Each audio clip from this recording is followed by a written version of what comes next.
Bismillahirrahmanirrahim. Assalamualaikum warahmatullahi wabarakatuh. Innal hamdalillah nahmaduhu wa nasta'inuhu wa nastaghfiruh wa na'udzu billahi min syururi anfusina wa sayyiati a'malina. May yahdihillahu fala mudhillalah wa may yudlil fala hadiyalah. Asyhadu an la ilaha illallah wahdahu la syarikalah wa asyhadu anna Muhammadan abduhu wa rasuluh.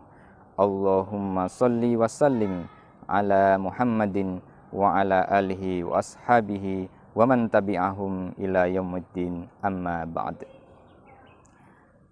Kaum muslimin, pejuang ketakwaan, pemirsa rasaku yang semoga Allah senantiasa hadirkan keimanan kepada kita sehingga kita mampu melewati Ramadan dengan berpuasa yang dengan baik, dengan menghidupkan qiyamul lail yang baik, sehingga akan mendapatkan ghufirallahu ma taqaddama min dzambih, diampuni dosa-dosa kita, dan la'allakum tattaqun, menjadikan kita orang-orang yang bertakwa, amin ya rabbal alamin. Berbicara tentang ketakwaan dan keimanan, maka tiada teladan yang pantas kita teladani selain daripada Nabi Muhammad dan juga para sahabatnya radhiyallahu anhum, di mana Rasulullah juga menegaskan bahwa orang-orang yang terbaik, generasi yang terbaik adalah orang-orang yang hidup di zamanku, kata Nabi. Artinya adalah para sahabat, sehingga Allah Subhanahu wa taala memberikan gelar para sahabat radhiyallahu anhum. Allah ridho kepada mereka. Masya Allah. Satu kisah, satu tokoh sahabat yang dapat kita ambil keteladanannya adalah Abdullah bin Abbas radhiyallahu anhu. Abdullah bin Abbas bin Abdul Muthalib. Abdul Muthalib merupakan kakeknya Abdullah bin Abbas yang juga merupakan kakeknya Nabi Muhammad SAW. Sehingga Abdullah bin Abbas merupakan sepupunya Nabi Muhammad SAW. Namun perbedaan umur yang cukup jauh di antara Rasulullah dan Abdullah bin Abbas. Karena ketika Rasulullah SAW hidup, Abdullah bin Abbas membersamai Rasulullah dimulai dari sejak umur usia 10 tahun. Masih anak-anak, masih seorang anak kecil, yang kala itu juga di dalam beberapa riwayat disampaikan bahwa ketika Nabi SAW wafat, Abdullah bin Abbas berusia 13 tahun. Dan kebersamaan yang singkat itu serta usia anak-anaknya tidak menutup semangat daripada Abdullah bin Abbas untuk mencari ilmu dari Rasulullah, menggali pengetahuan dari Rasulullah SAW.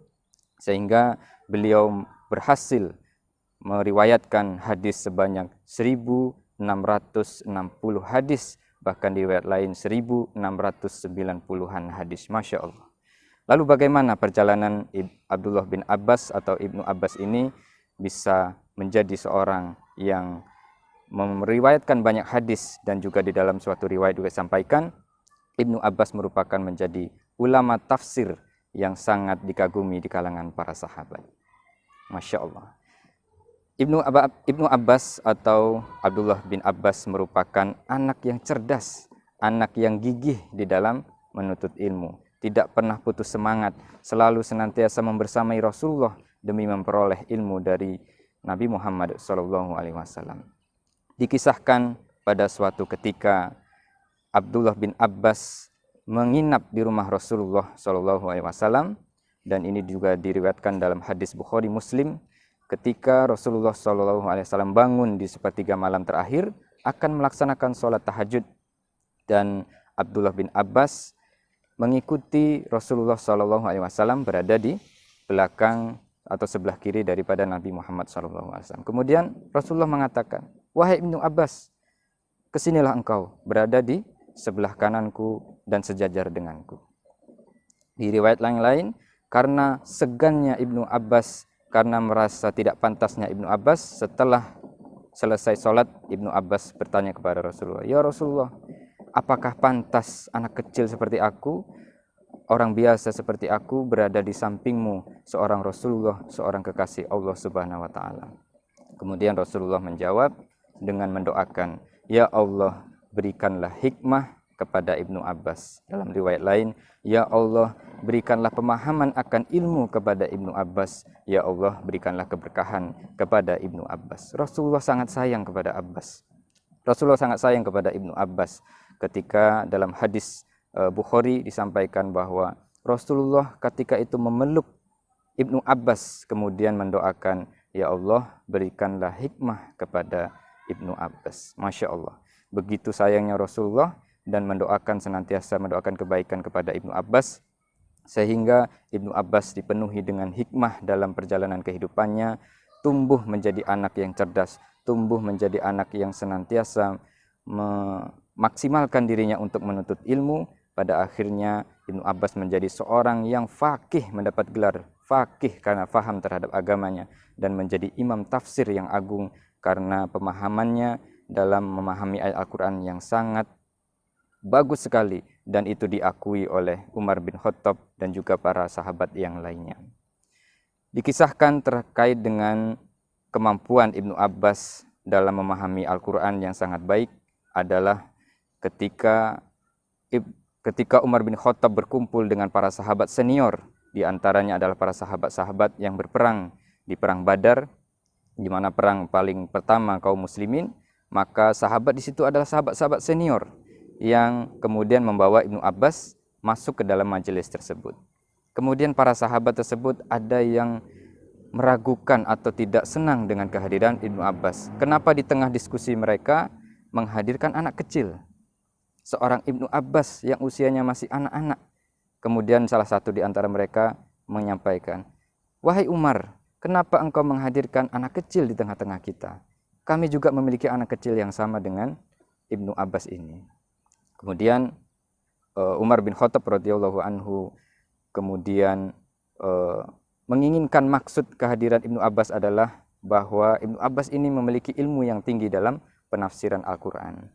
Dan kala itu Umar bin Khattab bertanya kepada para sahabat yang lainnya, "Coba kalian terjemahkan, coba kalian tafsirkan surat An-Nasr yang telah Allah firmankan di dalam Al-Quran, yaitu idza jaa nasrullahi wal fath," dan seterusnya.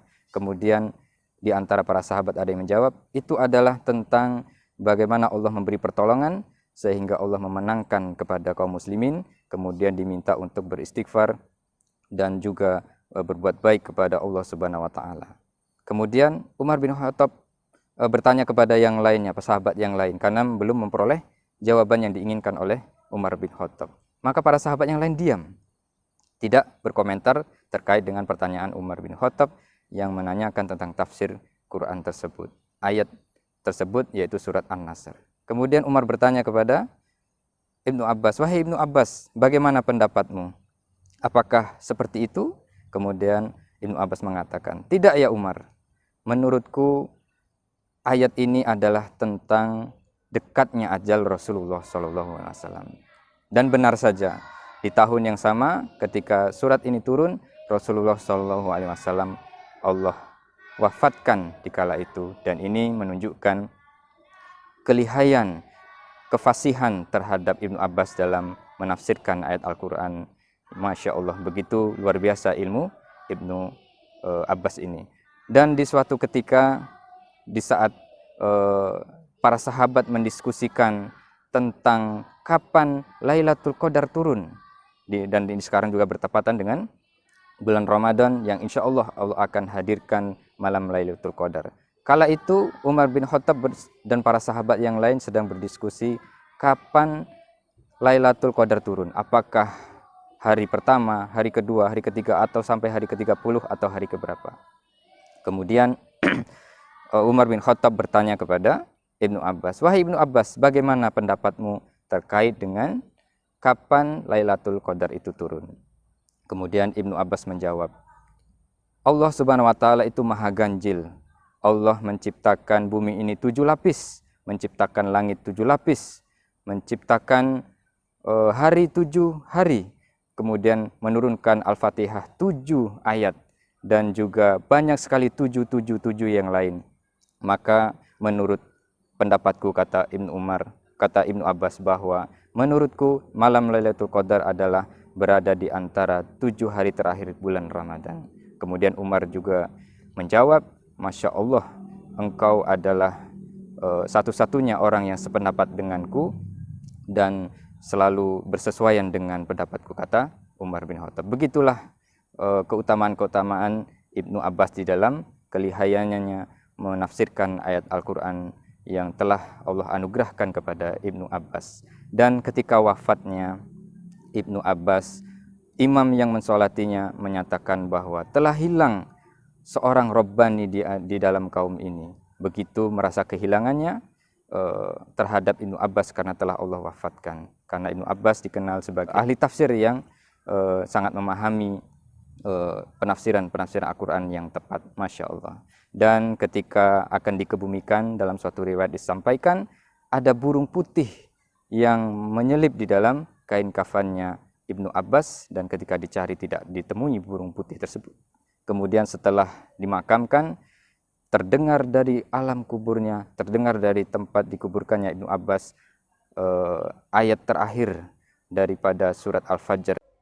Ya ayatuhan nafsul mutmainnah, irji'i ila rabbiki radiyatan mardiyah fadkhuli fi ibadi wadkhuli jannati. Masya Allah.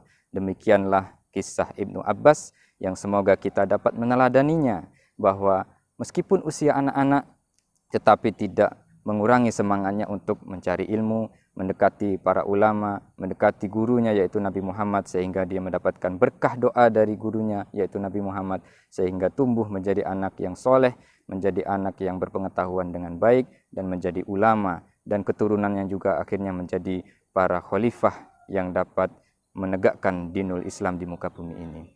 Demikian, mohon maaf atas segala kekurangan. Wallahu a'lam bishawab. Subhanakallahumma bihamdika asyhadu an la ilaha illa anta astaghfiruka wa atubu ilaik. Wassalamualaikum warahmatullahi wabarakatuh.